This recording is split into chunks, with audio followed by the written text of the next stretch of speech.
everyone. Welcome to Time on Track, a podcast where we navigate the high-speed racing and constantly changing storylines of Formula One.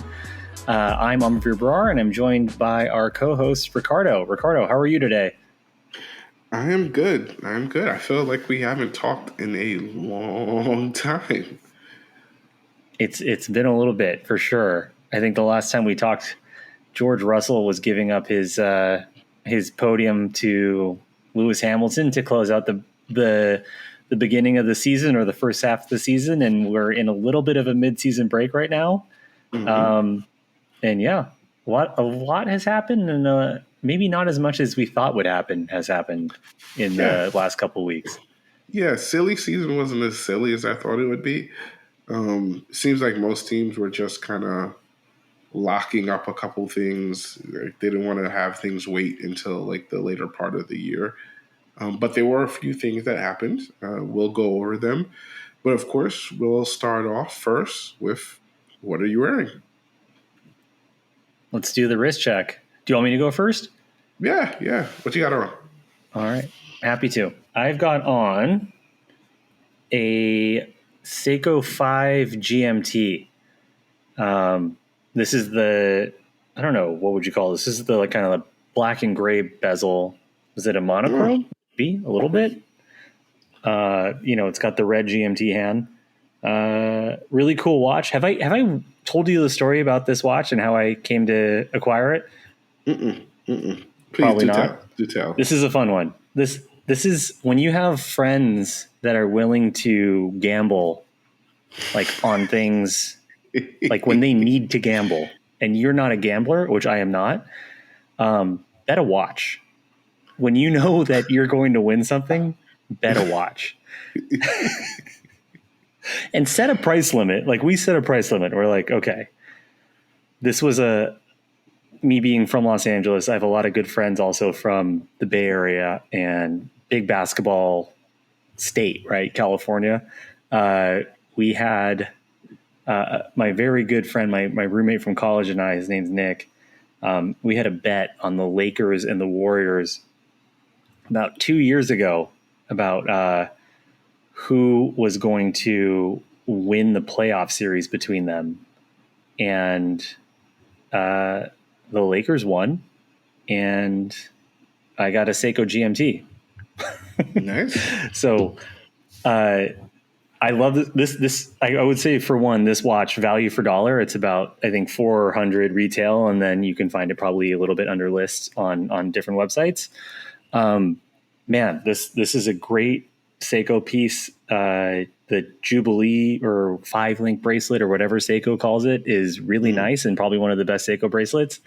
And it is so much sweeter when you get it for free from a friend and you get to wear it every time you see them. So I'm definitely going to send him the link to this podcast now, because I don't think I've told this story yet. So now that it's out on the internet forever, I'm going to make sure he listens to it. What's up, Nick? Now, do you just be like, anytime you see him, you just like, do you kind of do one of those things? Absolutely. No.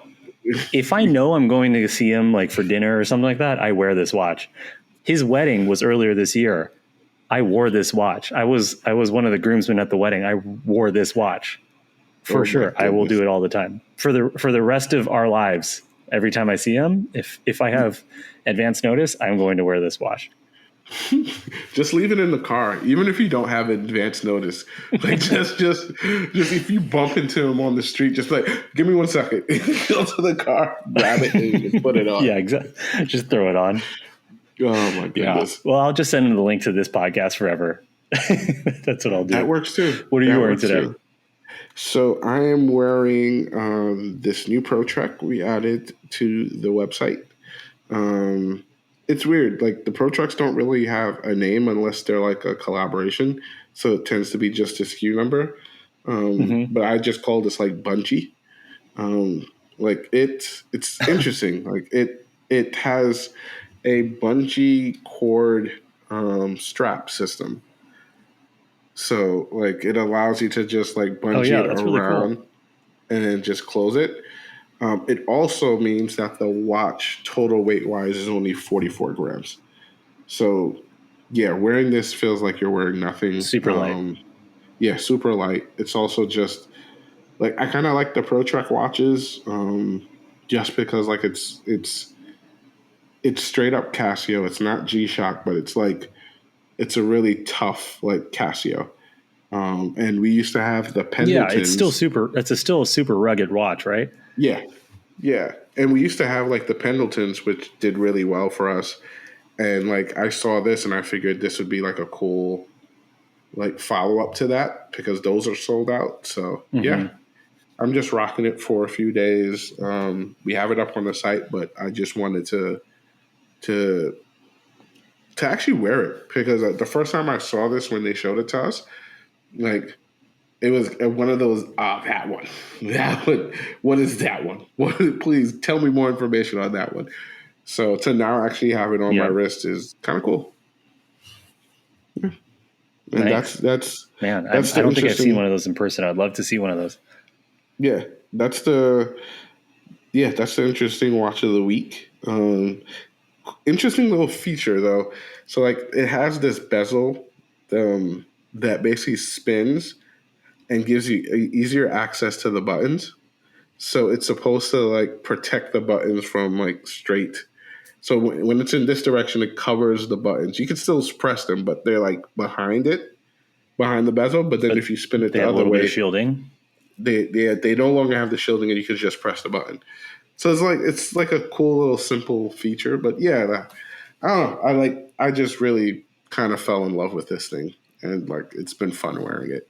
I mean, that's a feature that watch nerds like myself would be talking about to someone who's not into watches at all and be like, yeah, but you can rotate the bezel to then access the buttons and it's really cool. And like, in your heart, it's cool. And then you realize as you see the other person's face and their just eyes are glassing over, you're like, oh yeah, It's not so cool for them. this is not for them. But I think that's cool. Yeah, That's cool as hell to me.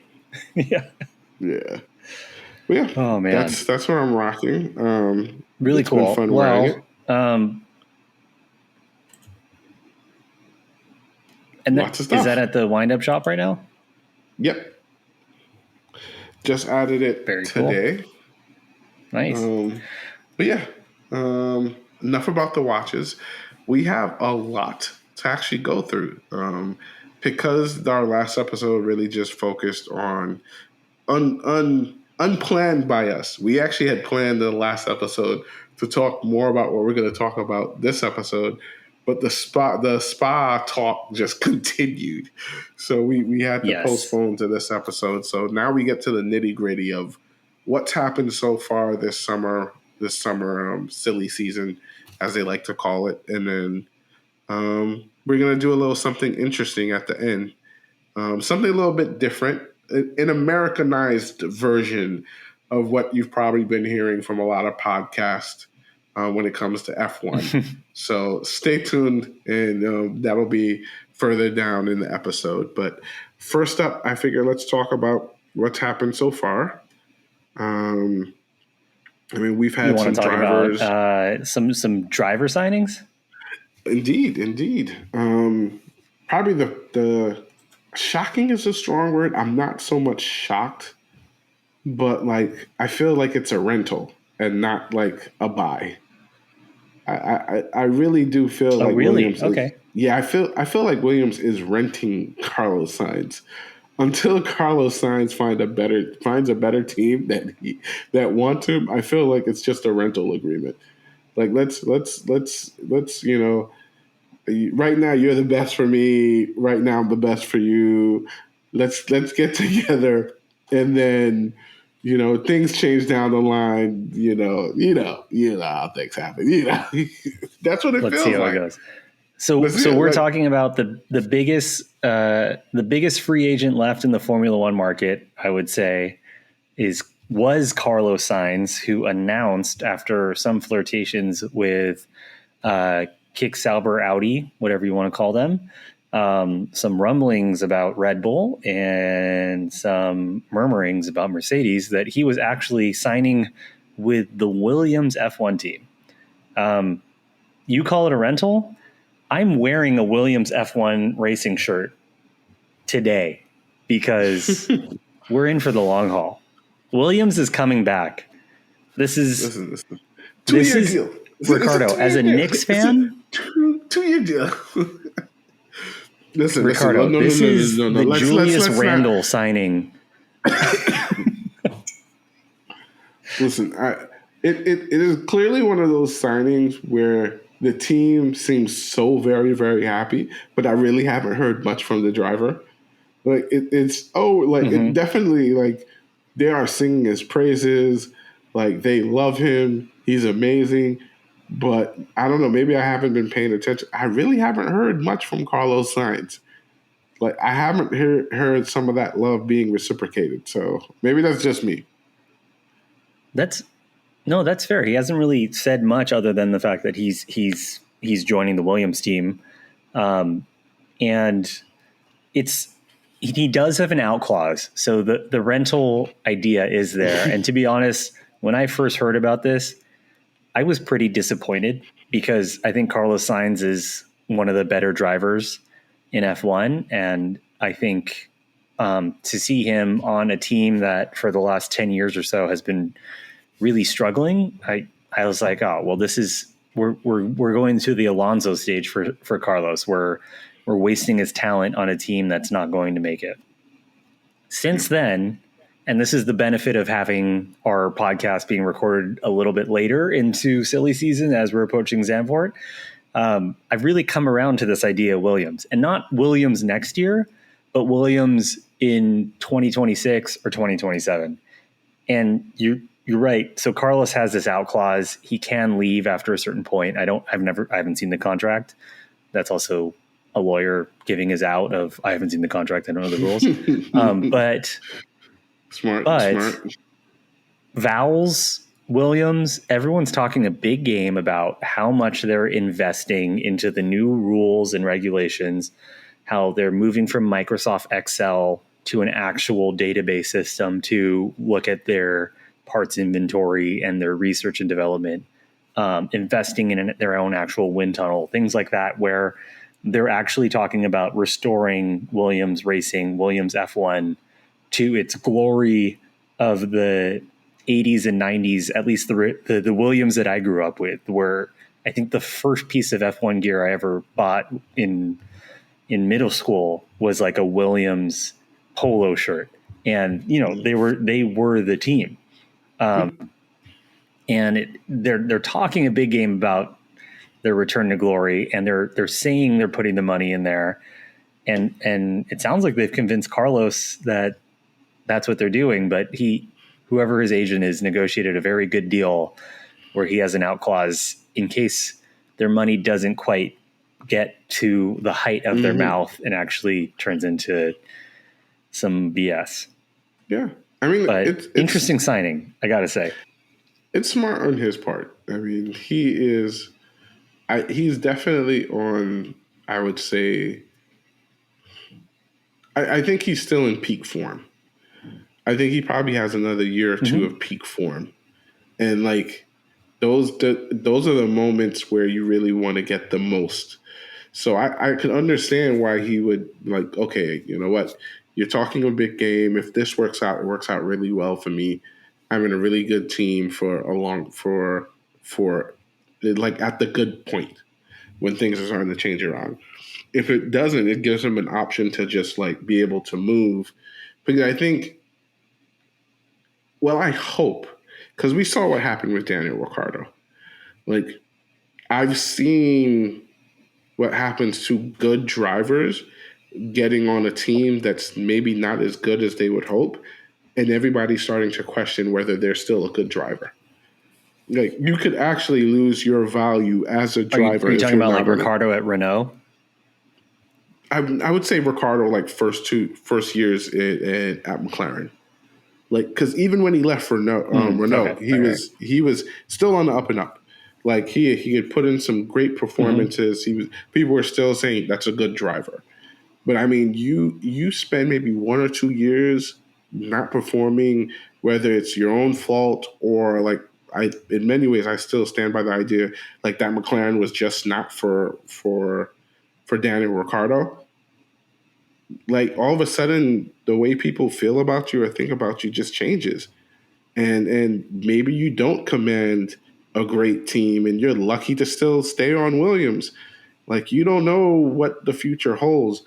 But it also shows me that if he made that choice, there weren't that many options out there. Like it wasn't like there was this badass team just and he kind of just said, no, I don't want to go there. Like it seems like Williams, it was probably just Williams or Artie, and he was just like, oh, I'll pick Williams. So yeah, I mean, Yeah. You don't think there was? Do you think the Mercedes seat was on the table at all? no, no, no. Mercedes. If Mercedes keeps effing around, they're gonna find themselves with good problems, but problems nonetheless.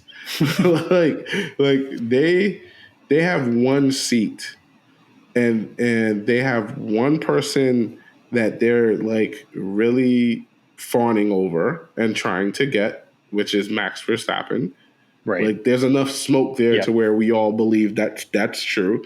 But then they also have the Antonelli kid. And like, what are you gonna do? That's three people, two seats. What are you guys gonna do? Like, and you got George Russell just standing there twiddling his thumbs, like, like I don't know, Right. I don't know, guys. Last time I checked, there's only one seat in these cars, so what are you guys doing? So it's just tricky. It's tricky right now, and I think for him, he probably did what was best for him. Hopefully, what we're hearing is right. He has that clause to make a move, but I don't think that Mercedes seat was open for him because that would make four. Yeah, maybe not. Yeah, I mean, it's interesting. Also, sorry, go for it. No, I was gonna say the only way I could see that seat being open for him was if it was like just a hole, like fill in a hole for that 1 year.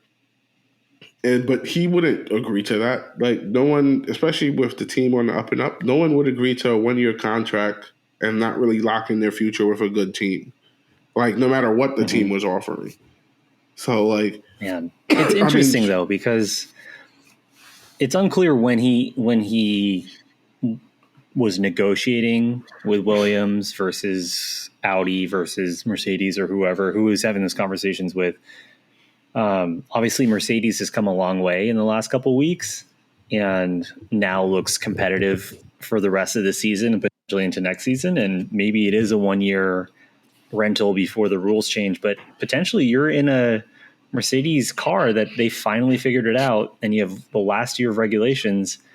And hey, if you're scoring points in 2025, there's you look good in a Mercedes, then you kind of have your pick of the litter in 2026 of when everybody else cycles through and is like, oh, well, this didn't work out on this team and X, Y, and Z. And Alonso's complaining about Aston Martin at that point. And, who knows? It's interesting. I also think it's interesting that knowing Carlos Sainz Sr. and his connection to Audi, he's done a bunch of racing for Audi in like the rally world. I thought there might have been more weight there, but maybe, nepotism isn't really a thing. Who knows? Maybe it is in Aston Martin. Yeah. Who knows? Maybe Poppy said, maybe this isn't where you want to be, boy. Who knows? Maybe. Maybe. But you know what? You make a great point because if I'm Carlos Sainz and I'm sitting there, I'm like, my choice is sign with Williams and potentially look bad because they haven't got things together and then have to go through this whole ordeal again, or sign with Mercedes, even if they're telling me it's just for 1 year. But at least I could look good, set myself up for the next year. I don't. That actually makes good sense. Here's what would be so funny about that. Let's say he did sign for Mercedes for like a year. What if he signed and he started showing up Russell? like all of a sudden maybe he's not the one who go like there's I see what you're saying. That actually, if that was on the table, even though it is a 1 year offer, that might actually be a better offer than the Williams gig. Like that, in terms of where you would be at the end of that deal compared to where you may be. I mean, if we're just guesstimating, I'm willing to bet, which we definitely are. At the end of 2025, Mercedes would be in a better place than Williams, and I don't think that's a crazy guesstimate. I think just going off of where things currently are, I think they would be in a better place, which would mean a driver on that team would be in a better place. So, right.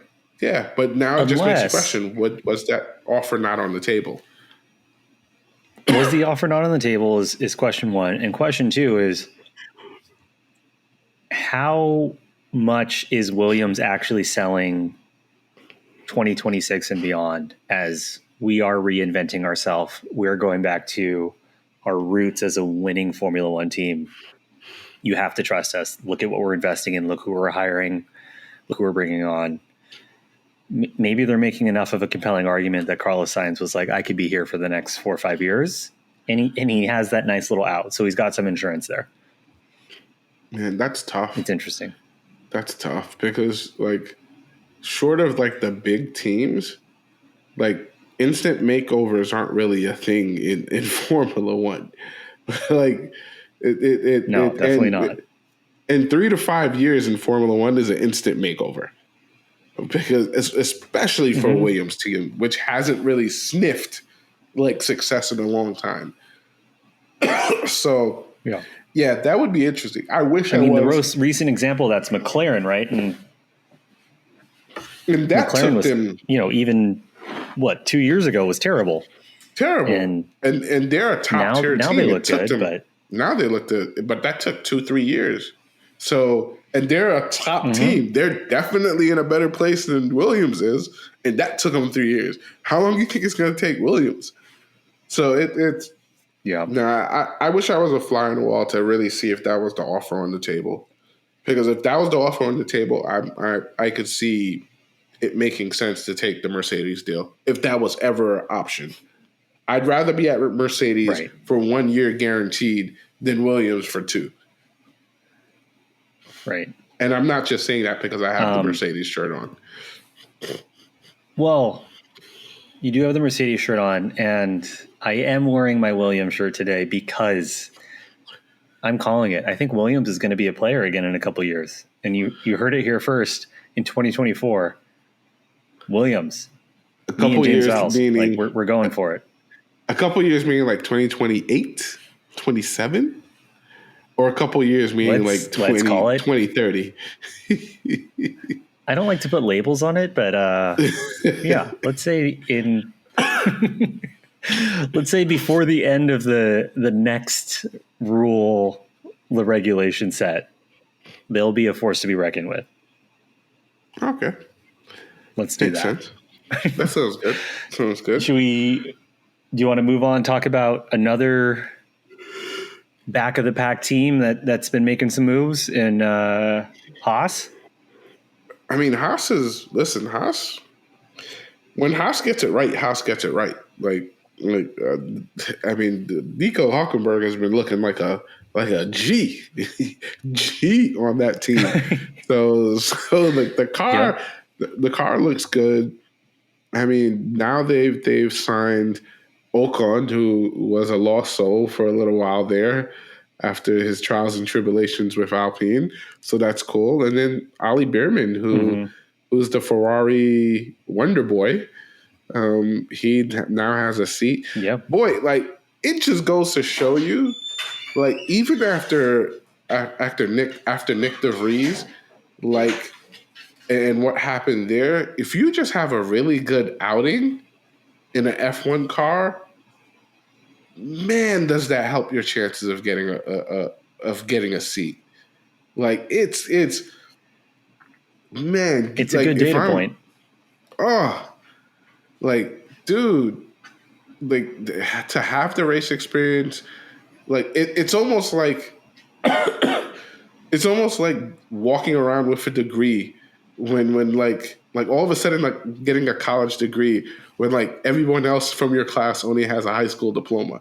like it just immediately like puts you to the top of the class, like just like that. Yeah. It's crazy. But I No, mean, it's good not even luck like the degree. It's like just getting the internship, right? It's like, oh, hey, yeah, this guy interned at Ferrari and he did all yeah, right. yeah. He had one good project. Yeah. Yeah, Yeah. this guy over here, he finished maybe second in F2. But what does that mean? What does that mean? That means nothing. But this guy over here, man, that internship is looking good. that's basically right. Because Yeah. where's Ali Bierman in F2 rankings right now? Oh, don't ask me. I don't watch F2. I have no idea. Oliver I don't watch the G Bierman, League either. F2. Formula 2. While you're looking that up, though, like Haas, like Williams, I think is a team to look forward to in the future.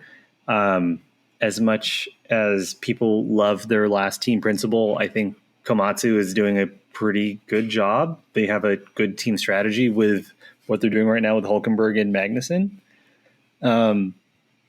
And it's going to be interesting to see what Ollie Bierman does.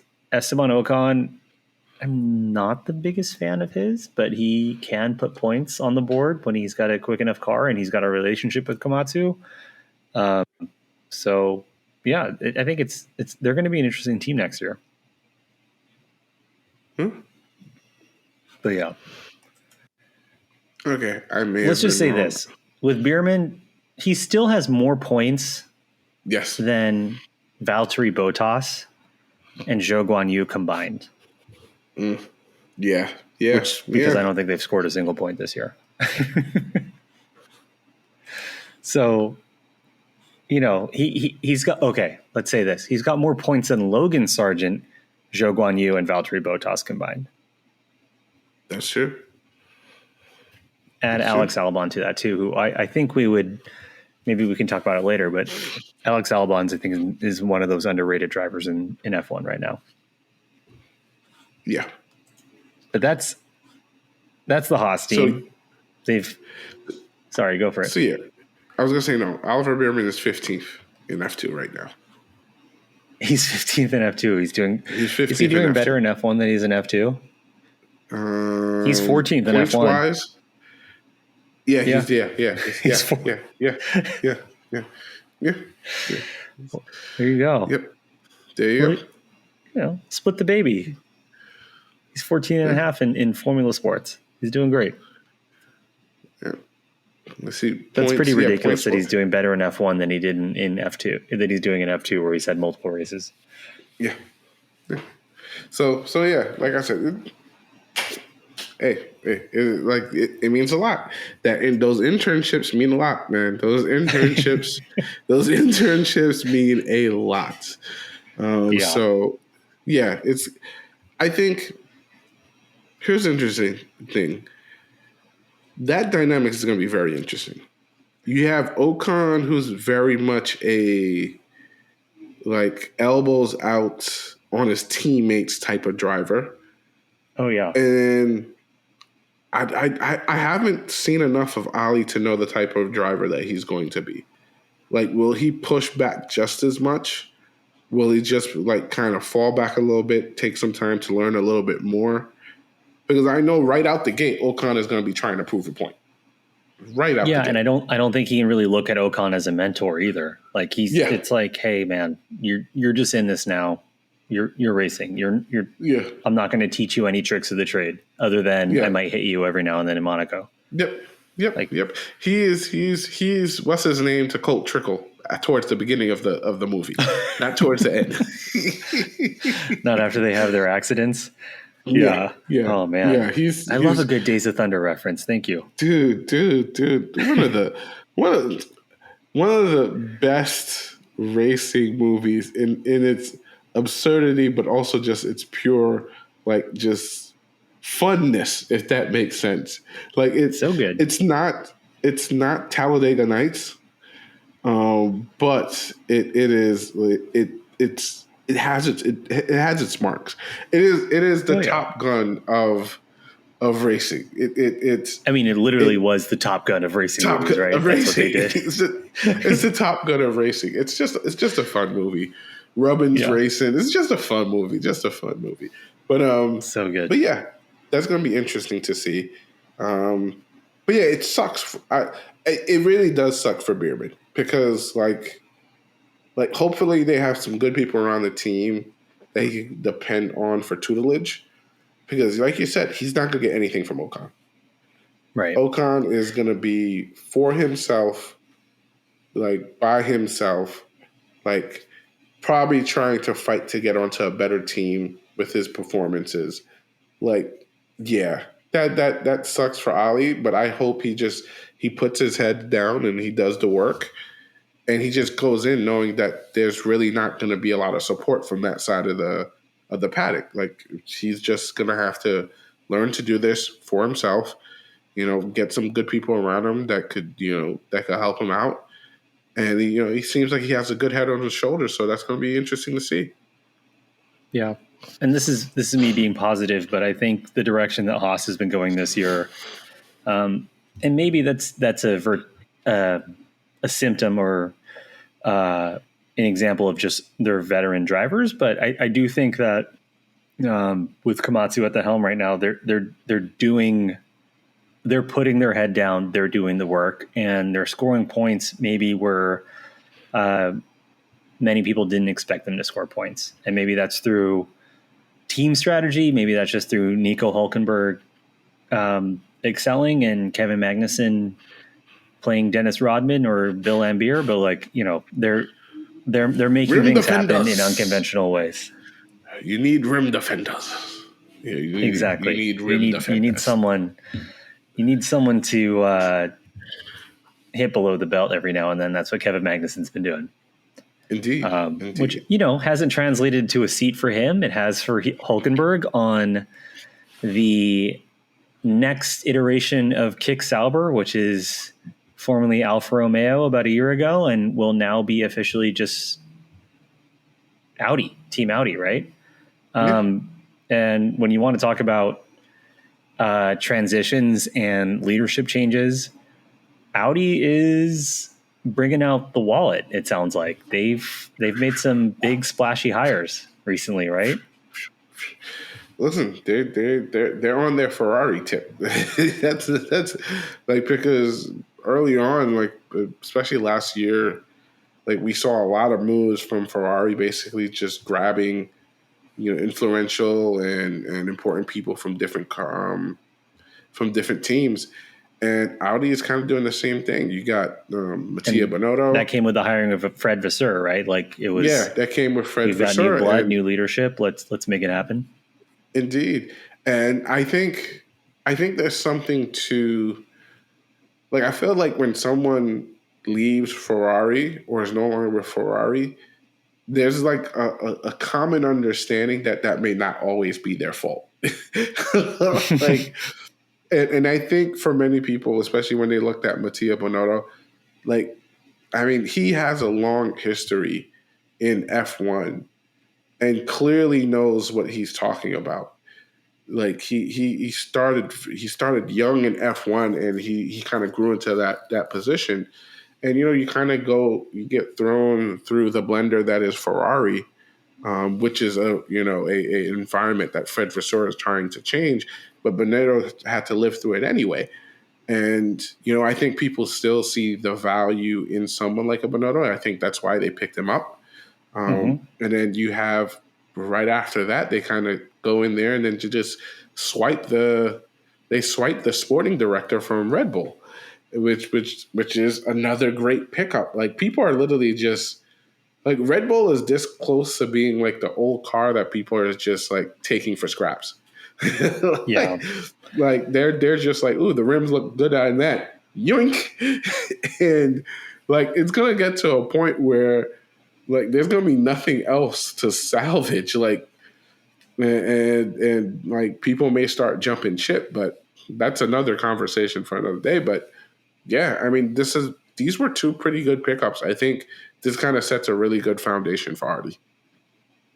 Yeah, I agree. I think Binotto gives them some good leadership, and it sounds like, by all accounts, honestly, I don't know John Wheatley. I'm not going to tell you exactly what the sporting director at Red Bull has been doing for the last couple of years. I know he's been an instrumental part of the team based on all accounts for at least the last 6 or 7 years, maybe longer than that. But I think what you're talking about, I don't think you can kind of divorce the stories. As much as these are good hires for Audi, it also speaks volumes about kind of what we've been talking about and what's been simmering just below the surface all season at Red Bull, despite the fact that they're leading in the Drivers' Championship, despite the fact that they're leading in the Constructors' Championship. There's been some rumblings going on at Red Bull. We've had Adrian Newey leave. We've now had John Wheatley leave. We have Helmut Marko causing all kinds of drama, and you have your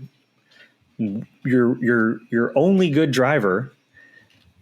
His dad is actively advocating for him to leave the team. It's an interesting dynamic for Red Bull, who is at the top of its game right now, to have all this internal turmoil. It's, I mean, reminiscent of Last Dance Chicago Bulls. It's reminiscent of the end of the Shaq and Kobe era. I don't know. There's a lot going on right now. As the great I can't even say, as the great Michael Ray Richardson said, that shit be sinking. That's exactly what how far will it ship? Sky's the limit. That it's weird. I've been watching this sport now for a couple years. I've never seen a swift transformation in a team like this. Like to see it go from, like, you could honestly say, but a couple of months ago, maybe even a couple of races ago, like, everyone, they were the cream of the crop. Even with everything they were dealing with, they're still just putting in wins. They're doing what they're supposed to. And in a few races' time, to have what many people consider of course, the number one team. Like, some may say they're the third team, depending on the day. Yeah, and in terms of just performance. Yeah, performance, and also to now be dealing with, like, all this, the people leaving. I mean, that Christian Horner thing is like, there's still people who talk about it. Like, as much as they try to just, like, like, it's still a topic of discussion. And it's definitely not gone. It's not gone. It's gone in terms of, it's not the top of the news cycle, but internally it seems like it still plays a role in the day-to-day. Absolutely. So, if anything, it's just confidence is shaken, right? Like, confidence in leadership and team direction is shaken, and people are leaving. Yeah. And they'll say that John Wheatley really had nowhere else to go. He had reached the pinnacle of his job at Red Bull, and this was the next step for him, was to be, in a principal role, and that's why he's gone to Audi to join Mattia and to have an actual leadership role. But that's also really good PR speak. Who knows? I mean, it's like what we're about to talk about. Like, there's a potential here for Adrian Newey to be joining Aston Martin, and you're sitting here and you're just like I guess he didn't retire. Like, it ends up looking like he just left, waited, and decided to join another team, because even he's like, that shit be sinking. So it's. And many people consider him to be one of the greatest car designers of all time, if not the greatest. Right. At a certain point in time, you could only tell yourself so much that, oh yeah, like as the water starts getting up to your neck, oh, everything's just fine. everything's just fine. We're okay. Like, dude, no. And it's going to be interesting to see how they respond in the second half of the season. Like, Yeah. many people, they all feel like it's a fait accompli for the Drivers' Championship. But I'm still looking to see how they get there. Like, if they barely hold on, that tells me a lot. If they lose it, wow, that tells me a lot. But, like, just them barely holding on and losing and keeping it by a couple of points, yeah, like, that doesn't instill Are you talking about confidence. drivers right now or constructors or both? Drivers. Yeah.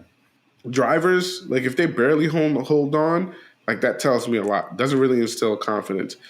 I mean, at the current rate that things are going, the only thing that'll make sure they keep the constructors is Mercedes and McLaren fighting. Like that. I mean, I think that says a lot even in its own right. Like, right? Like the beginning of this season, if we went back and listened to our first 4 podcasts, it was Red Bull was untouchable this year. We were talking about how George Russell and Lewis Hamilton were calling Sergio Perez a rocket in a straight line. And now we're talking about whether Red Bull can hold on to the constructors title. And that's very much in debate. I think that's kind of crazy to see how that's transpired. And also just the storylines at the beginning of the season, they haven't gone away about the internal strife at Red Bull. It's really, it's kind of crazy. Yep. And, as I mentioned a little bit earlier,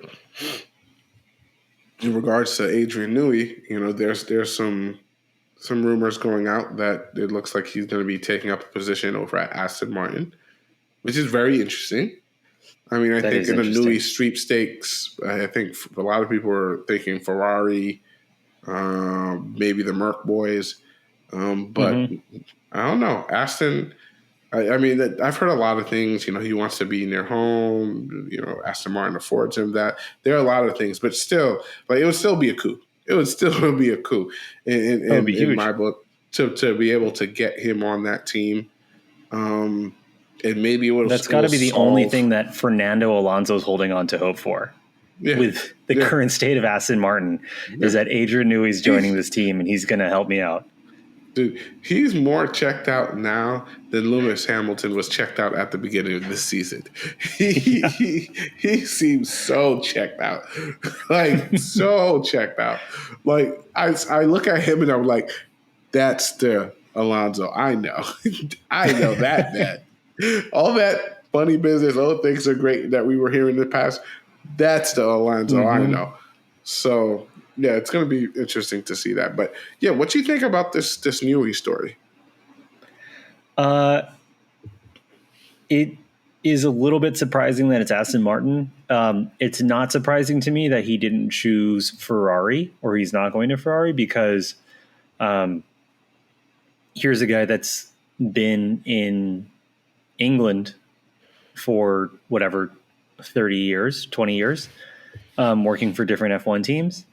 To just pick up and move your entire family to Italy, which is, I think, an underrated storyline for Ferrari's Formula One team and development and everything. Is most F1 teams are based out of England. So some of the best race engineers and their families and everything like that, they're all in the UK, and they can, it's much easier to go from McLaren headquarters to Mercedes headquarters when you're within, an hour drive of each other than it is to move everything down to Imola, right? Or Modena. I forget where it is. It's a whole different ball game. So not surprised he didn't go to Ferrari. Another thing to add to that is, if you guys have had an opportunity to listen to or read his book, he's not necessarily the biggest fan of Ferrari. No. That team, that's a fair point. Yeah. That team has in many instances in his career been on the opposite side of his success, and have done like when he was at, I'm holding my shirt up, when he was a Williams guy. Yep. When he was a McLaren guy. Some of the complaints that they would make, the decisions they would get the FIA to make. Like Mm-hmm. there's a lot of history there with him and Ferrari, where I don't know how comfortable he would feel now putting on that red after some of the issues and run-ins he's had with that team. So I'm just like you. I'm not surprised for the Ferrari. I could have saw the Mercedes. I could have saw the Mercedes, but Mercedes the makes more Ferrari. sense. Yeah, Mercedes makes more sense, but the Ferrari, nah. But yeah, No, I think for all the reasons we just stated, Ferrari didn't make as much sense. And obviously, the Aston Martin things are still just rumors. I don't think anything's been confirmed. But man, of all the teams that are based in the UK, they're the least organized. You have this whole just nepotism issue where one of your drivers, Lance Stroll, is just never going to be the top driver you can have in that seat. And that's not me talking trash to Lance Stroll. It's just the truth. And I think everybody around Aston Martin knows that. This is like a succession thing where it's like you just have one of the kids in the chair. And is Lance Stroll a good driver? He has to be. He scores points in Formula One. He doesn't crash every race. He does better than Logan Sargent. Is he a top driver? I think objectively we can all say no. Yeah. And is that a cloud that's going to hang over the team as long as long as the Strolls are in charge? Yeah, I think so. And do you want to deal with that kind of walking on one leg situation as a car engineer and a car designer? I don't know. Like I already have an instance in my head, but there have definitely been moments where you could look at what's been on the market and can clearly say those options are better than what you currently have in Lance Stroll. And the fact that you didn't make those decisions, that says one thing. I can only imagine Adrian Newey building a beautiful and amazing car and Lance Stroll not being able to drive it and it coming back to Newey as, oh yeah, it's not good enough. Like imagine how you would feel as a designer. Mm-hmm. You've created a masterpiece. Like the other drivers, like, mwah, this is chef's kiss. and Stroll can't put it together. And you're sitting there worried because the relationship between him and the owner of the team are making you wonder, okay, does that put my job at jeopardy? That's not a situation you want to be in or put anybody in. So it's going to be, if these rumors are true and he does go to Aston Martin, it's going to be very interesting. And he may just go there in like a very minor role where he kind of has his minions doing everything and he just sits back. Because I think at this point in his career, he's earned the right to do that. He's earned the right to just be like oversee things. He doesn't need to be in there every single day. He doesn't need to be there bent over trying to. No. He get his minions. They'll take care of it. The knowledge up there in that head is more than worth whatever you're going to end up paying him. But yeah, I can't wait to see wherever he ends up, the new race engineers and aerodynamicists like translating what they've built as like a 3D model on their computers into his and then having to figure out how do we write this on a whiteboard. So this will go into Adrian's office and he will be able to dissect it. That's going to be a fun one. Dude, I mean, if it pays off in the end, learn how to. Learn, do whatever you create a program that does it. Do whatever you have to. Absolutely. To make sure it works. But yeah, that's the Adrian Newey rumor. And now before we get into some fun things, we're going to circle back to Red Bull and their other driver. Can I say this is the most disappointing news of the offseason by far to me? Yep. Yeah. Or whatever mid-season break. It's not the offseason yet. Yeah. So I mean, go ahead. Going into the last race, right? We had all this talk about how Budapest, Silverstone, Sergio Perez needs to actually do something. He is fighting for his life right now in Formula One. And he didn't, right? Like, he didn't perform. And we went into this break with, you had 3 drivers actively talking about how they deserve his seat. Like, he didn't even exist. He doesn't even matter. We had Yuki Tsunoda, Ricardo, and Liam Lawson, right? Oh, yeah. I said Sainz, but yeah. All saying this is, oh yeah, and Carlos Sainz. Exactly. Yeah. Like, that should be someone else's Red Bull seat. Yeah. And then literally, I think the day after the last race, we had Christian Horner, who's behind all the ripples that we were just talking about, come out and say that Red Bull's backing Checo and that he's their driver for at least the rest of this year. That, to me, makes no sense, given how he's performed since his terrible qualifying in Monaco, which was in May. We're recording this podcast in late August. He has not performed since before that Monaco race, when he qualified, or when he didn't make it out of Q1 and crashed out on the first lap. He's been an absolute nightmare for that team.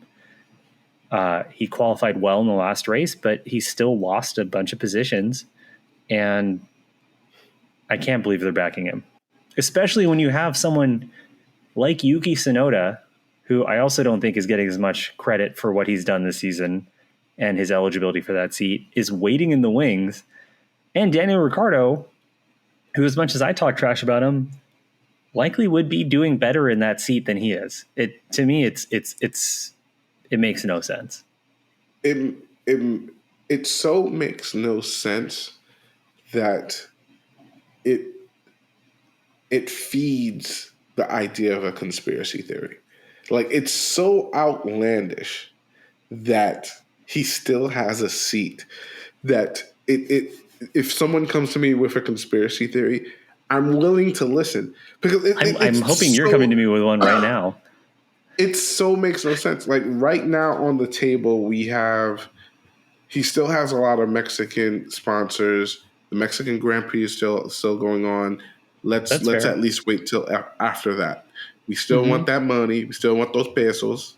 So we're going to wait till after that, and then we'll let him go. Money, great reasoning for a lot of decisions. You know, that's currently what's on the table. I think that's probably the one that makes the most sense. Just a money decision. Other than that, like, it just doesn't make any sense to at least just roll the dice on any of those people. Any of those people.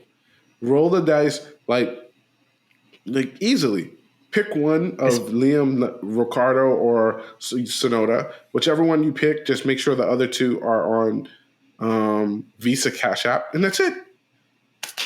That's Finish. It. You've got your junior team. It's all that's good. That's it. You're not going to do worse than you're currently doing right now. No, you're not. In fact, your current driver, Checo, is actively hurting your chances at a constructor's title. Yep. And it's wild. Whatever the reasoning is, mental, physical, whatever the reasoning is, it's still the case that he's not performing. And whatever they're trying to do to fix it is not working. So at this point in time, like, I just find it so strange that a team that's notorious for cutting bait is not cutting bait. Right.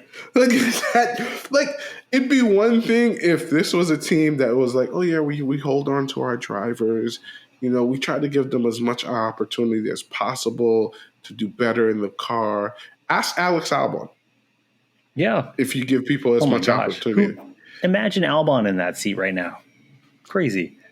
So don't give me that. You have no problem cutting bait with people. You've done it on numerous occasions in the past. So, like, It's got to be a conspiracy reason. It's got to be. That's the only thing I can think of. Because right now, you guys just nothing. This makes no sense. No sense whatsoever. Like, there's no reason Checo should still be on that team. And I hate to be the man saying this about and taking and this guy's putting food on the table for his family. Is like talking about a guy potentially losing his job, but like it begs the question. You've done this on numerous occasions in the past. What's different here? In many ways, I would think this is actually worse than some of the occasions you've had in the past. You've given people in the past less rope than you've given this guy, and like it's just strange to me. It's no, that makes no sense. I don't even know what else to say. I don't think there is much to say. I mean, other than, let's see where he finishes out. Maybe Checo takes this time to clear his head. The pressure's off now. He has his seat. And honestly, he just drives that car to a middling ability and scores points at least scores in the top 5 as he should be in that car. I don't think the pressure is ever going to be off until he performs. I really don't. I don't think there's ever. I don't. There's no way he could come out of this summer and be like, yeah, I got my position locked, sealed, and I'm good. What? No. In fact, I think it's worse because he's had weeks to contemplate this without being able to do anything to change it. Without having the opportunity to actually do something about it. I actually think he's going to be worse. But hey, maybe that's me. He could be. But he could be. Yeah. That's I think Red Bull also needs to think about, or they don't need to think about anything. I think it's going to be interesting to see as teams like McLaren, Mercedes have made upgrades and improvements throughout the season and have kind of caught up to them speed-wise. Ferrari too, in terms of upgrades and improvements and seeing if they can keep pace. What has Red Bull done in these last few weeks to keep that one step ahead over the rest of the field? I don't know what it is, because as they've had it throughout the beginning part of the season and Checo's kind of actively hurt them, it's going to be important for them to do something to give Max some kind of advantage to basically bring both the drivers, which I think he does have in the bag, but also the constructors championships home. We'll see what he does. Yeah. Okay, folks, now it is time for the fun part. Well, everything was fun, but this is the funner part of the evening. Amarveer and I were thinking about what's the best way to approach this. You've probably heard of a lot of podcasts kind of ranking drivers, ranking teams, doing things like that. We decided to take an American approach to this, and we decided to do a draft. So we've taken the 10 teams currently in F1. We've done it like an NFL draft where the worst team from the last season gets the first pick, and it kind of goes in the opposite direction. But we're going to go off of the first half of the season. I'm going to add a little extra thing in here to make this interesting, and I didn't tell Amarveer here. The drivers we pick for the teams are locked in to at least the end of 2026. So whoever you pick for your team is not only going to be there for the rest of this year, they're going to be there for 2025, and they're going to see you through the first year of the new regulation changes. So think wisely about who you're picking for your team. Exciting. Okay. So we're gonna go through each team. Amarveer is gonna get a pick. I'm gonna get a pick, and we're gonna start off with Kick Sauber, and our last team is gonna be Red Bull, seeing as they're the highest rated team right now in terms of points. So we're starting with the worst team, which is Kick Sauber, which I don't think has scored a single point this year. Which and we're will going to become pick. which will become Audi, which has now Which will become signed some Audi. pretty good people to represent their team. So you have your pick of the litter. Like you could pick anybody that you want from the current 20 drivers here on the field. We're not think of it this way as like we know Oliver Bierman is coming in next year, but for now, yeah, include Oliver Bierman as a potential option and Liam Lawson as a potential option. So you could pick Liam. those out of those two. So really, What you about have the a little choice BB of Antonelli? that complicates things a little too much. Honestly, I don't know enough about him. I don't know about him as a driver. Did you ever pick him? Yeah, we'll just pick the from the 22 Okay, the 22 we current know options. So I like 20 that because drivers. that's going to kick out 2 drivers too, which is great. Yeah. So it's 22 drivers going for 20 spots. So first up, Kick Sauber. Start things up, Amarveer. Who are you going to pick? I'm Kick Sauber. Do I pick both drivers or do I pick one? You pick one, I pick one. Oh, interesting. Okay, so we're picking teammates. One. Yeah. Picking teammates and for Kick Sauber. We're gonna rotate. So for Kick Sauber, you go first, then me. Then for Williams, I go first, then you, and then we'll continue going back and forth as we go from team to team. And we're going for 2025. We're going for the rest of this year. Rest 2025 of this year, 2025 and 2026. Who's your first? Kick Sauber in that car, which Valtteri Bottas, by the way, has scored 0 points in. Man, I mean, you got to go with the world champ to start things off. Yeah, the leader in points. You got to. You have to. That's actually the easier choice. My choice is kind of difficult. Yeah. Like, who do I put next? I'm not going with a crazy pick to start. I'm going, and I'm sorry, Max Verstappen, for doing this to you, but I'm putting you on Kick Sauber today.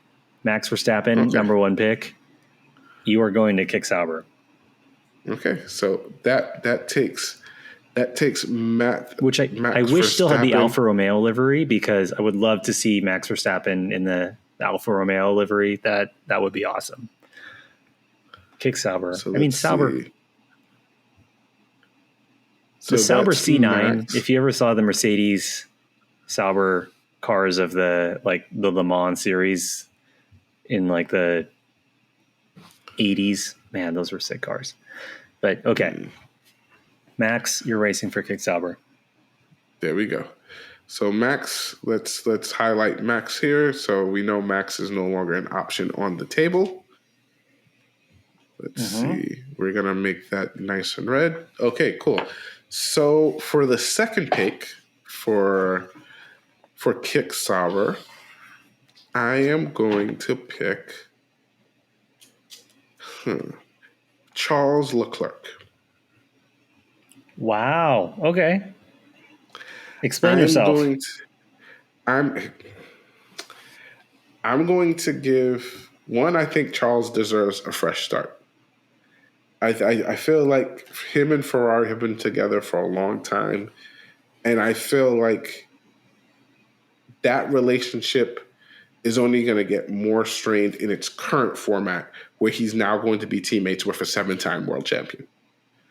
I want him out of that situation. Actually, I think I'm thinking both in terms of current reality and this fake world that we're creating. I feel like the two of them together would be a very interesting team. Like I feel like Leclerc's quickness. I mean, but at the same time, he's quick, but he also has a little bit of passiveness with him. So where I think like it's gonna be an interesting dynamic. He's ready to be a number 2. Good. He's not going to want to be a number 2, but it's going to be for a very interesting racing. He's not going to be one number 2, but it's going to force him to make a decision. Like, are you going to be a number 2 guy for the rest of your life? Or are you going to step up and be like, no, like I'm going to fight for this as much? And I think putting him next to somebody like Max Verstappen forces him to make that decision. Like he's either going to It's really slot funny into because number next year two. he's going to have to do that. Yeah, exactly. He's going to slot. He's either you slot into the number two position, or or you basically say, no, I'm fighting. This is mine. So I that's the dynamic I want. So that's Charles Leclerc and Max Verstappen on Kick Sauber. Okay. I like it. So I'm going to start it off with Williams now. Okay. So if we're going Williams, I'm actually going to do.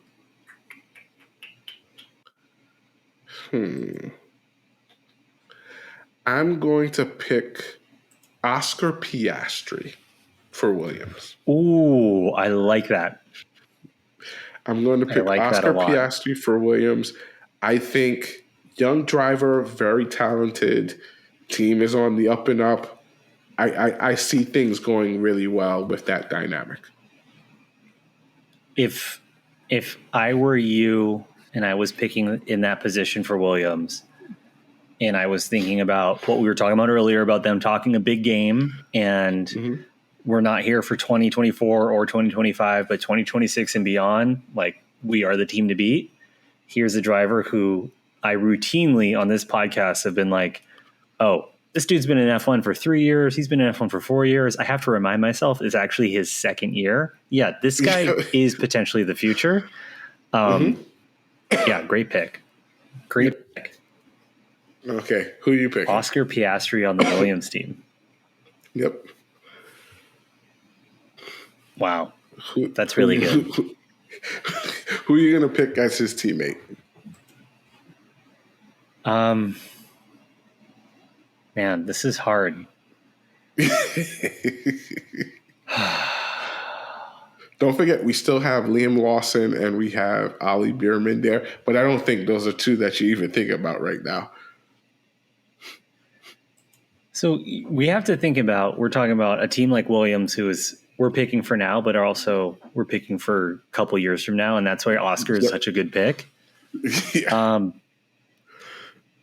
Who do I want paired with Oscar for the long term? My mind immediately goes for like talent now, which is like, are you picking LeBron James or are you picking Victor Wembanyama? You know, like if you're the Spurs right now, you're picking Wembanyama, like, right? Like that's who you want. For anyone who doesn't know, Wembanyama, just watch the Olympics on the French team and you'll see the French men's basketball team. You'll see what we're talking about. Who would I pick with him? I want someone who isn't as raw. I think I have someone in mind, but I'll wait till you say yours and then I'll tell you who I have in mind. Okay. You know what's crazy? I think I'm going with their own choice. I'm going to put Carlos Sainz on Williams. That's exactly who I was thinking. That's exactly who I was thinking. That's exactly who I was thinking. I'm sitting here, I'm like, Carlos would be a great teammate to Oscar Piastri. I really do. You want a good teammate. You want someone that's experienced, but isn't has a future in F1 still. Like he's not going to be done in 2 years. And yeah, is going to be a good teammate and a mentor and actually can give you feedback that maybe Piastri is giving you now, but maybe not to the extent that Sainz will as a team. That's so crazy. Okay. And I actually, look at us. I find Oscar to not be as passive as Leclerc. So I feel like in those moments where Carlos puts his elbow out, I think Oscar will push out just the same way. And I actually think Carlos will show that boy. And I actually think Carlos will show him respect for that. Absolutely. I honestly feel like Carlos at times doesn't respect Leclerc as much because maybe he thinks Leclerc is a little too passive. And he's just like, yo, we're here to race. Like, come on, man. What's your problem? But I feel like Oscar solves that situation. So, yeah, That's Oscar Piastri and Carlos Sainz for Williams. You get the next pick for Alpine. Alpine's a funny team, right? They're the only team that Renault is supplying engines for. Yeah. They're a team with rumors of maybe picking up a Mercedes, becoming a Mercedes customer. Which is crazy for the only French team to ditch the only French engine maker. Yeah. Yeah, I mean, like this is going to be interesting. Who you pick? They're also a team that I don't. You know how much I want to pick Lewis Hamilton, but at the same time, I don't want to do this to Lewis Hamilton. I don't want to put Lewis Hamilton on Alpine. Like, that's really what it comes down to. I don't want to do this to him. So we got Max, Charles, Oscar, and Sainz off the board. Even if you don't want to do it to him, you have to take it from the perspective of what's best for that team. Like, and I think that might be what's best for them for those 2-3 years. Like, because you need experience, because you need a winner, because you need something to give you provenance. Yeah. And on those virtues, I am picking Fernando Alonso.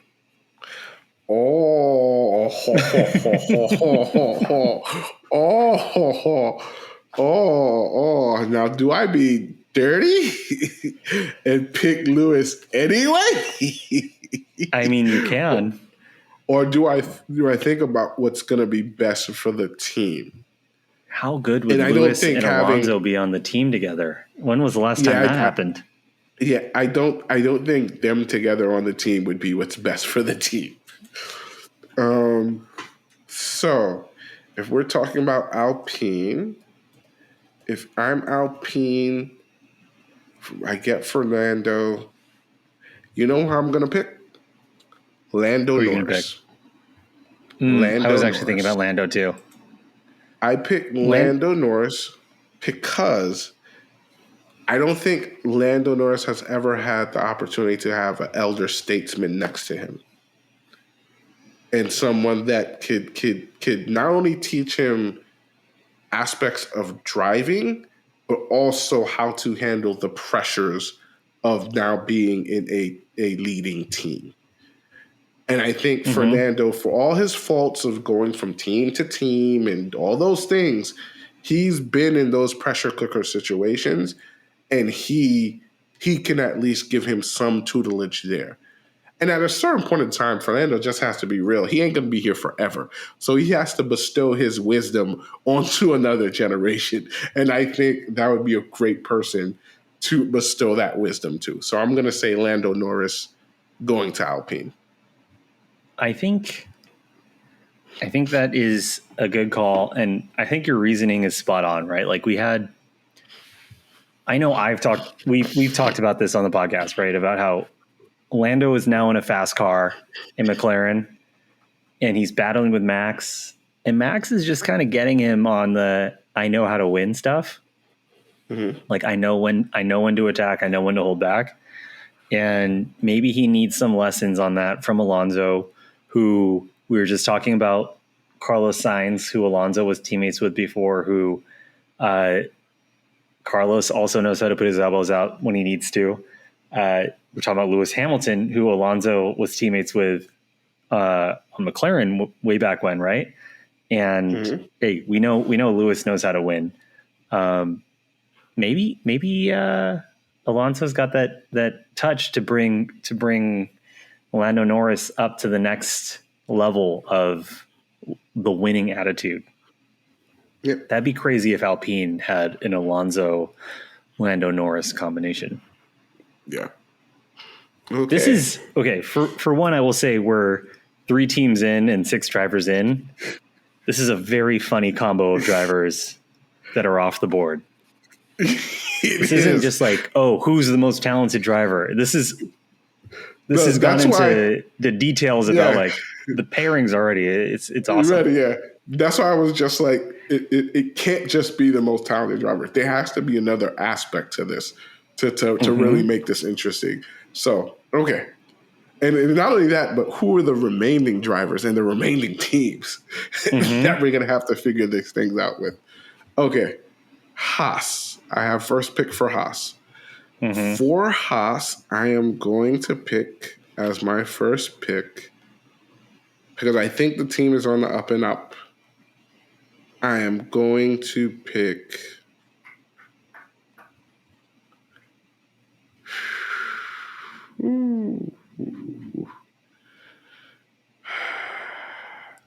It's weird. I have one person in mind, but that doesn't really take into account what's better for the team. That just takes into account like I'm thinking, okay, this is a reasonable person. No. Better for the team is Lewis Hamilton. Like it's there's no better for the team is Lewis Hamilton. Like is that your pick? That's my pick. Much in the same way that we talk about like Alonso, like Haas, who looks like they're starting to get things going. Like I feel like one, he would command a presence. He would probably help bring more money to the team. I think he would do a lot for just racing, it being an American team. I think if you're from that approach and then going out into that first year of the regs, I think it's an easy decision. You pick Lewis Hamilton, and he answers a lot of things for you. Like the car is decent, but I think you need as much as Nico Hulkenberg pulls from that car. I feel like Lewis Hamilton would be able to get you a little bit more out of it and help you on the development side of things. So if I'm them, I'm picking Lewis Hamilton. That would have been my pick too for every single reason you just said. That was, I think, the team. If we were redrafting F1 and we're talking about like the driver that's going to help the team the most and actually could still win races in that car, I think Hamilton on Haas would make a lot of sense, especially where they're going in the future. That's a perfect pick in my mind. So which means I have to make Hamilton. The second pick. It's not easy. Who the heck are you putting with? You know who else I'm going to put on that team? Who? A young driver who is fast, who's scoring points currently on a team that is maybe looking towards the future and missing the fact that they have a pretty damn good driver on their hands. I'm going to go with Alex Albon. You know he don't like that, man.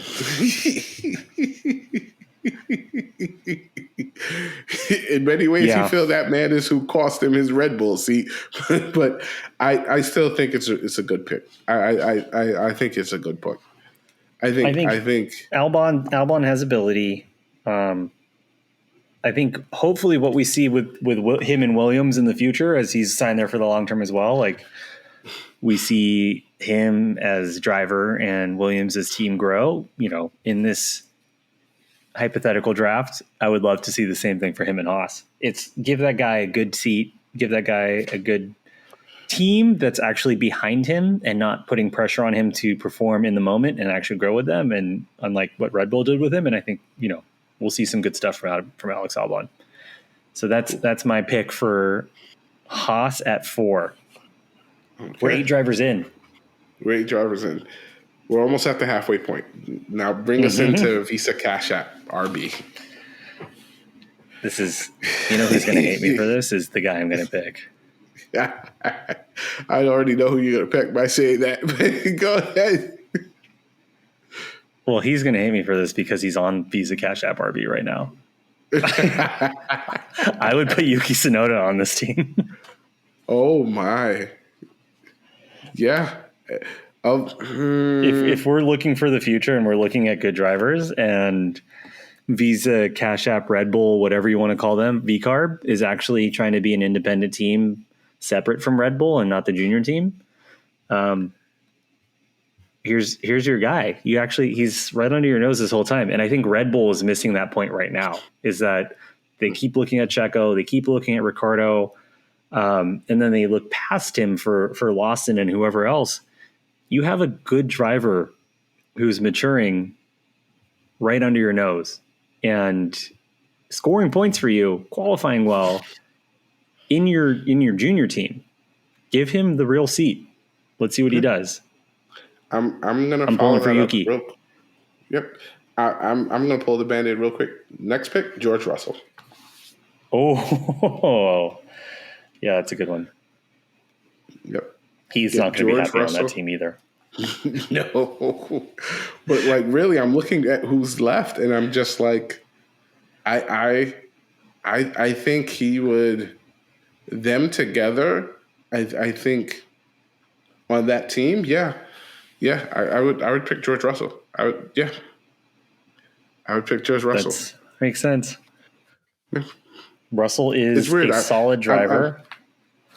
I'm trying to think of all the reason, but it just makes sense. Like that, I know that's crazy to say after all the reasoning, but it would just make sense. Looking at the remaining drivers, like thinking about where George Russell is in his career, like he's a really good. I think he's a really good driver. He showed a lot there next to Lewis Hamilton. I think he would bring a lot to the team. And honestly, like depending on who will be left with for Red Bull, like he and Yuki Tsunoda might be called up at the same time. That was going to be my question: is who do you think would be the number one driver on this V-Carb team of George Russell and Yuki Tsunoda? I mean, if we're going off of experience, I think it would have to be George Russell. It would have to. But the better question is, he's been in a Mercedes this entire time. Yeah, but who do you think? Better question for me is, who do you think would perform better in that car? That's really what I was trying to ask too. I don't know, and that's a toss up for me. I honestly don't know. I think Yuki would do really well in the Mercedes, and I feel like he would give George a run for his money in the Visa. So yeah, So yeah, I think that would work. So that locks us in for Visa Cash App. Now we go to Aston Martin. That would definitely be V-Carb would definitely be the most chaotic team on the grid in terms of the drivers doing things that are unexpected and going for moves that maybe conservative drivers wouldn't do. That's a team that's going to crash out a lot based on how both of those drivers drive, and they both send it. So I would love to see that combo. Okay, so what's the next team? Now we move on to Aston Martin. And really, there are two options I have. There's the option of Lance's dad, like standing right behind me, and then there's the option of we're able to hide him in a back room and act like we still run the business like 9 to 5, Dolly Parton and them. So there's those are the two options I have. But like if I'm being honest, like he still owns the team, and I see no reason with what's left here for him not to pick Lance Stroll. What? I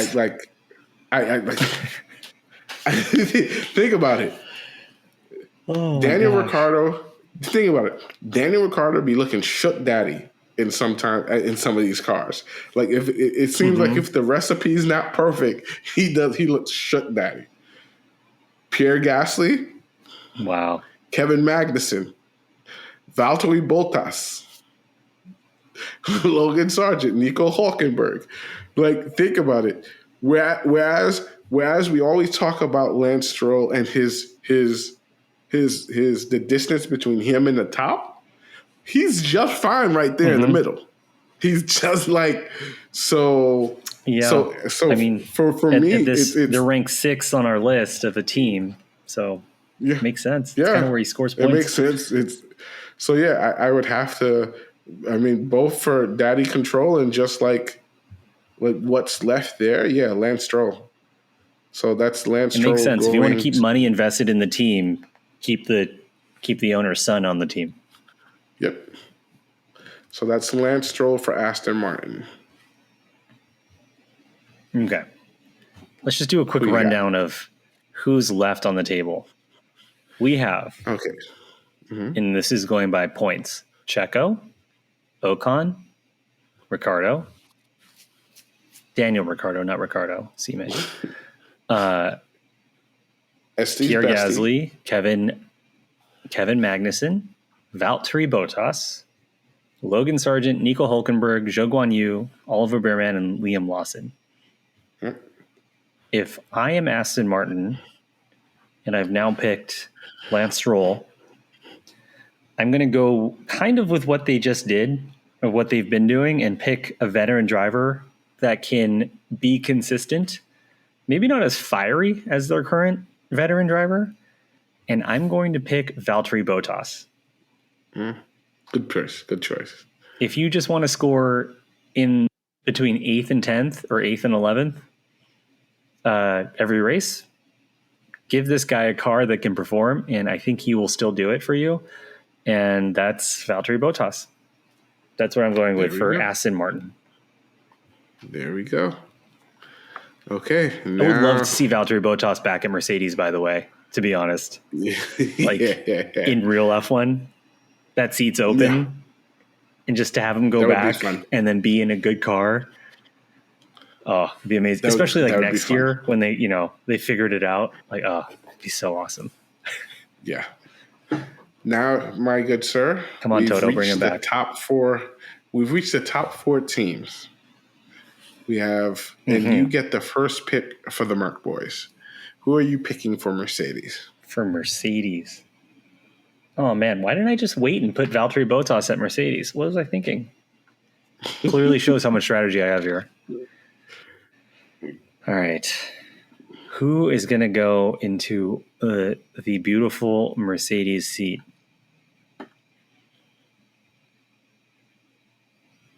I think if you're Mercedes, you got to go, especially picking this late in the draft, you got to go young.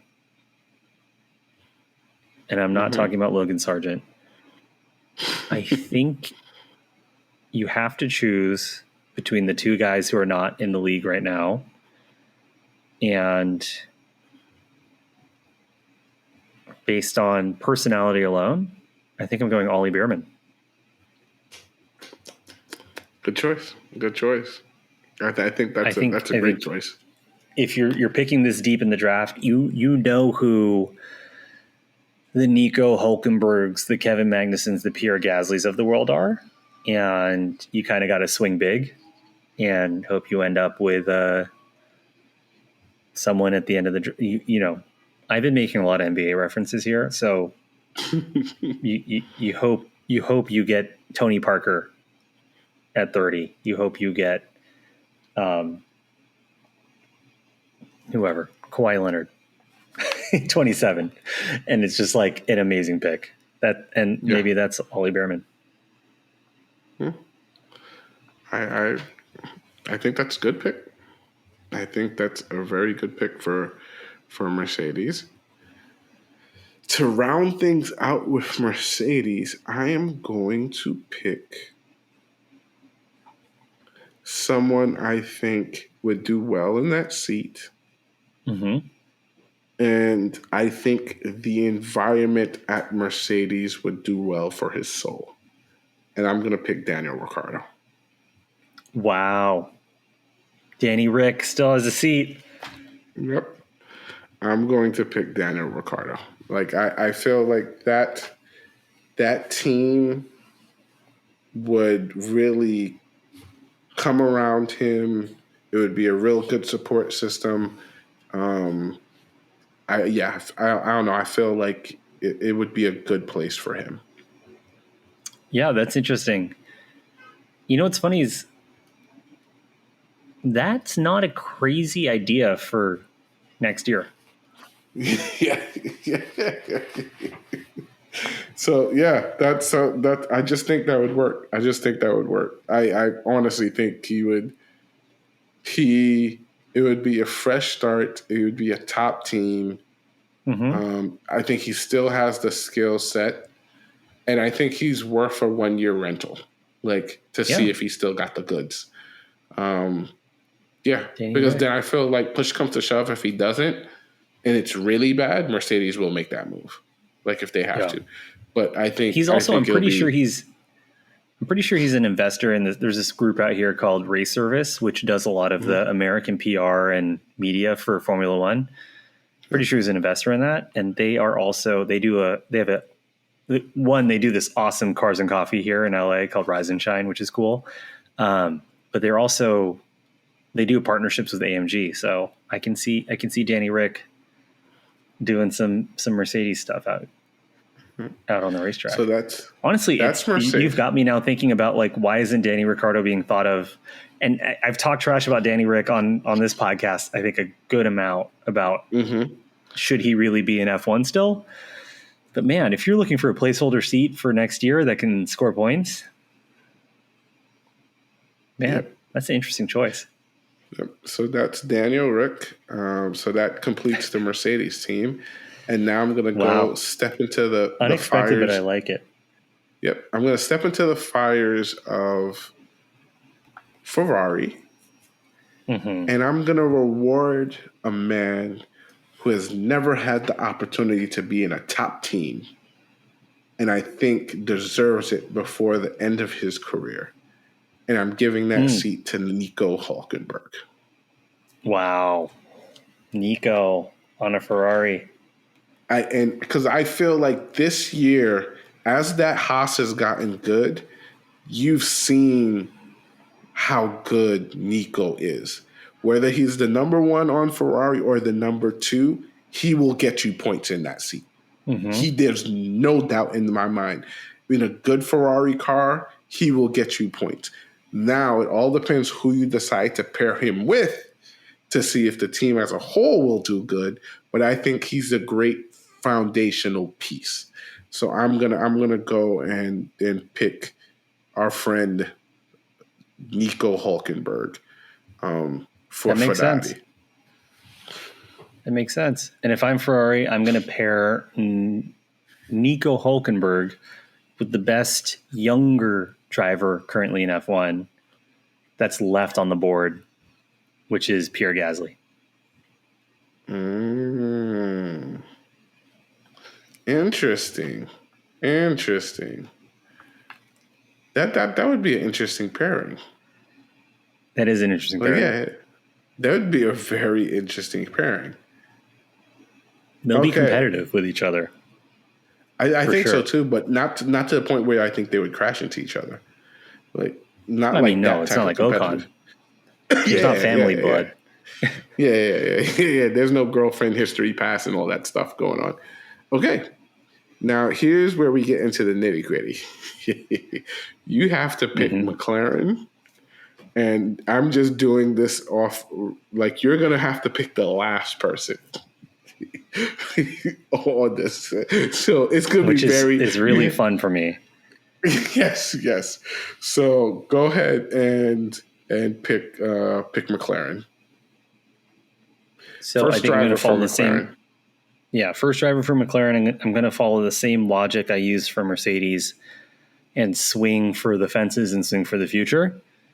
And I think you got to take a guy who performed decently in his first run in F1. I think he got humbled and still has a bright future ahead of him. And that's Liam Lawson. Okay. I would take Liam over, I think, the rest of the field right now. So that's Liam Lawson going to McLaren.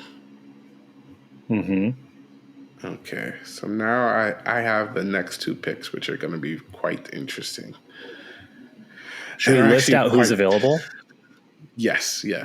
So right now we have Sergio Perez, Esteban Ocon, Kevin Magnussen, Logan Sargent, Zhou Guanyu. Which, mind you, Perez and Ocon still have seats in F1 next year. The remainder of the field is up for grabs. None of those guys have seats yet. Listen, but I'm not gonna be. I don't know if I'm gonna be like Red Bull and vote of confidence for Perez. In this reality, that seat is not locked. So, okay, so you picked Liam Lawson for McLaren. I'm gonna Mm-hmm. go ahead and I'm going to pick.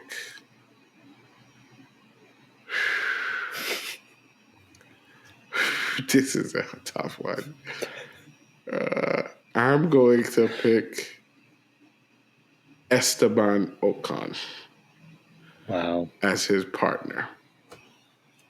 that makes sense. I'm going to pick, Esteban Ocon as his partner.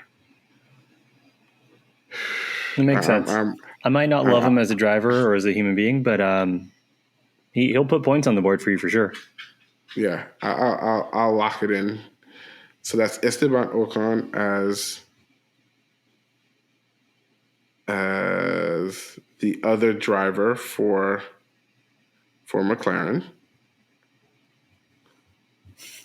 And now we go to Red Bull. Ba, ba, ba, ba. I'm going to Oh go my over god. again who we have left. Sergio Mm-hmm. Perez, Kevin Uh-huh. Magnussen, Logan Sargent, Zhou Guanyu.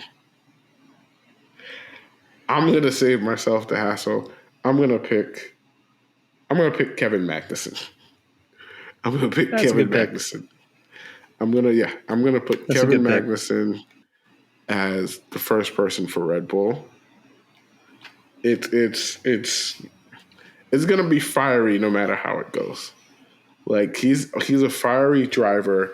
He's gonna have a really good car underneath him, and we're gonna see if he's gonna learn within a couple races that you don't have to be crazy. You could win this without being crazy, Max. You could be calm, cool, collective. You have a good car under you. You don't have to drive like a crazy guy. So I think I'm Kevin gonna give. Magnussen in a good car could score some points. I think that would be who I would have picked as well for Red Bull So with what's left on so the Red table. Bull, Kevin Magnussen. Now, my friend, you must complete everything. You have the choice of Logan Sargent, Zhou Mm-hmm. Guanyu, or the current Mm-hmm. Red Bull driver, Sergio Perez. Who do My you God, pick? this is insane. I'm going to do it. I talked a whole load of trash earlier today. I'm picking Checo. You have to. Oh my gosh, Look, it's crazy. Logan Sargent's done nothing to show he has any promise in this sport. Zhou Guan Nothing. Yu, nothing. He's in the Kick Sauber, which like you're seeing at least Valtteri qualify in good positions, and then through race strategy and their inability to take a wheel off during a pit stop, fall back. He's literally done nothing. Yep. Checo is not a incredible driver, but he's a good driver. Yeah. And hey, He, as much trash as I'm talking about him all season long, like he's still he, yeah. disappointing, but he's disappointing at like 7th and 8th. Yeah. Which, if Yeah. you're Yeah. picking as the last team in F1, 7th and 8th No. ain't bad. Yeah. Yeah. I mean, you're picking as the last team, knowing that you still have one of the best cars out there. So, Mm-hmm. you still have the Red Bull underneath, but you Yep. just dropped in terms of driver talent. Right. Checo's still better than the last two people. So, like by our draft, Logan Sargent and Zhou Guanyu wouldn't have a job anymore, which I think is Right. reasonable. I Yeah, I think don't think they're going to have a that job actually, next year. yeah. So I'm gonna wrap this up by going over the teams that we have. So I'm gonna start off at Kick Sauber. We have Charles Leclerc and Max Verstappen. Mm-hmm. At Wow. Williams, we Howdy. would have Oscar Piastri and Carlos Sainz. At Alpine, we would have Lando Norris and Fernando Alonso. At Mm-hmm. Haas, we would have Lewis Hamilton and Alexander Albon. At Visa Cash App RB, we would have Yuki Tsunoda and Oliver Bierman. George Russell. No, Oh, George Russell. was I it got. George Russell? Yeah. Mm-hmm. So actually, George Russell and Yuki Tsunoda. At Aston Martin, we would have Lance Stroll and Valtteri Bottas. At Mercedes, we would have. Let me see who we picked. Ollie Bierman Oliver and Bierman Danny Ricciardo. and Daniel Ricciardo. At Ferrari, we would have Pierre Gasly and Nico Hulkenberg. At McLaren, we would have Estes Bestie and Liam Lawson. And finally, at Red Bull, we would have Sergio Perez and Kevin Magnussen. And those would be our redrafted teams for F1. I hope you guys had fun with us doing that. Definitely try this at home with all the different parts that we've included in here. It's very interesting. It makes you think about like the drivers in a different way and not just pure talent like right now, but like what do you want as you're about to transition into a new set of rules? Like who do you want as a particular teammate on your team? Like the type of dynamic that you want. This was fun. This was fun. hella fun. One last question for you, Ricardo. Go ahead. Based on that ranking and those teams for the last year of regulations in 2025, before the full switch in 2026, who is the Formula One world champion? The driver champion? Mm-hmm. Damn, that's a hard question. Oh man, it's gonna be from the top 4 teams. There's no doubt about that. Like no matter how talented, no matter how much I love Lewis Hamilton, he's not gonna be able to to drag that thing from a Haas to win the championship. That's just I'm sorry, it's not there yet. Mm-hmm. So if I'm looking at the top 4 teams. You're gonna laugh at me if I tell you this. Please. You're gonna laugh at me if I tell you this. Please tell me. Oh my gosh, no. Okay, no. Okay, no, I can't even say it. I would have Sergio Perez winning the championship. And on that bombshell. Oh my god. Okay, I don't potentially. Liam's not ready yet. Este's not ready yet. Who do I have a Ferrari? Pierre, but then I don't know if that car is a championship car yet. Like they would have to do a lot next year to get it there. And then who would I have at? Okay, Mercedes would be who? Who do we have? We have Ricardo, Ali, potentially. Ali and Daniel. Okay. I think of the last 8 we picked, realistically, like it could be between Nico Hulkenberg, Checo Perez, and Daniel Ricciardo. But it all depends on So how those cars. But true. I know. It would all depend on how those cars are, like, and I think probably Ali Bierman at 4th. It would all depend on where those cars would be, like if the Mercedes gets better than the Ferrari, all of a sudden it puts like, yeah, if the Mercedes gets better than the Ferrari, all of a sudden it puts who do we have on Mercedes? Danny Ricciardo and Ollie Bierman. Yeah, all of a sudden it puts Daniel Ricciardo in an interesting position. Mm-hmm. And because I'm not sure if at McLaren we have what? I'm not sure if I don't think Esteban Ocon or Liam Lawson are ready for that type of a fight.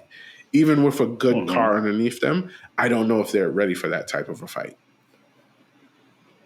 So how do we just go from telling Checo he shouldn't be in the league to potentially calling him the 2025 world champion by switching drivers?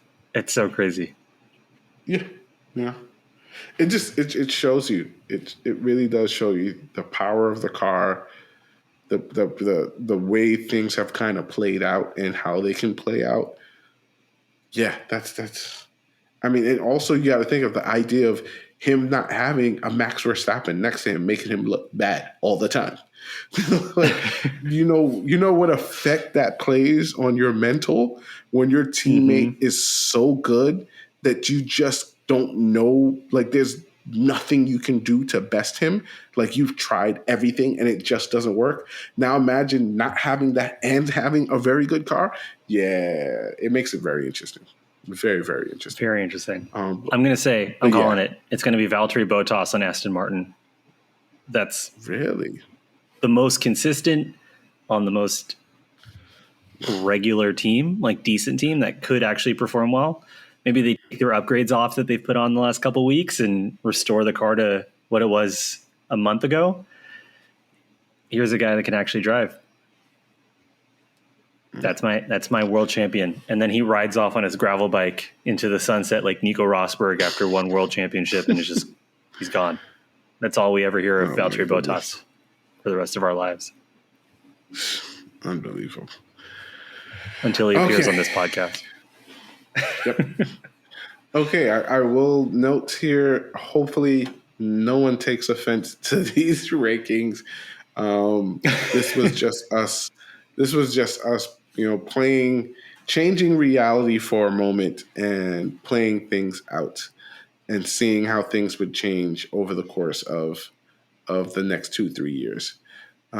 With that, we're going to step away from that side of things and the drafting, and we're going to actually close our episode looking forward to Zandvoort and the next race we have on the schedule. It's good to finally get some racing back. Yep. Good to finally get some racing back and, seeing what happens after the summer break. What are your thoughts on Zandvoort? Netherlands, right? The Dutch Grand Prix. I think it's going to be a fun race. Last year was a little bit chaotic.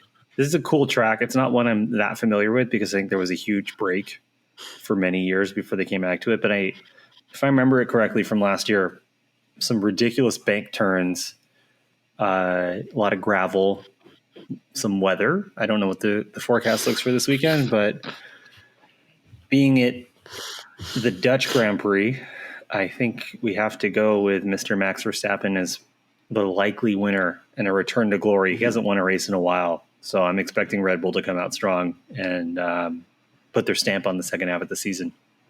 Should be fun. Yeah, should be fun. What do you think? I'm looking at McLaren.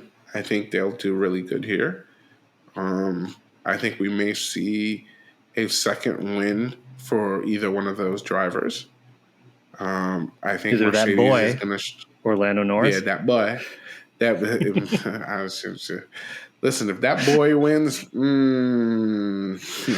things are gonna get very spicy very quick. Very quick at McLaren, very quick. But yeah, interesting track. Like you said, a lot of banking turns. You have 2 DRS zones, one coming out of turn 10, one kind of coming out of turn 15, actually turn 13, which leads to a nice right-hander that leads you back down to the straight. Nice long straight. So, yeah, interesting. Is that the track. last turn? Yeah. So that turn is ridiculous. It's like that super banked right-hander that has like a decreasing radius. Yeah, that's a really cool turn. Yeah, I would love, that kind of comes in on to itself drive that. So, I'd yeah, love to drive that. that's gonna be fun. But yeah, I think that's what'll happen. But interesting track. I mean, I think it's gonna teach us a lot. Like, where are the teams at after the break? And I can't wait for it. Me neither. Yeah, Should be fun. This was fun. cool. Yeah, man. Easily our longest episode, but yeah, that doing a draft takes time. Like, there's a lot that you need to think of.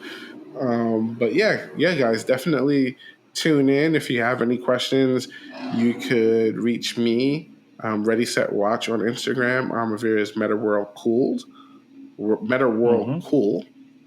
If you have any questions, comments, maybe you disagree with us on our picks for the draft, tell us who you would pick for these teams, and really just sit there with your F1 friend and try this also. It's a very interesting way of looking at the teams and at F1 in general. But thanks for tuning in, and we'll catch you next week after Zandvoort.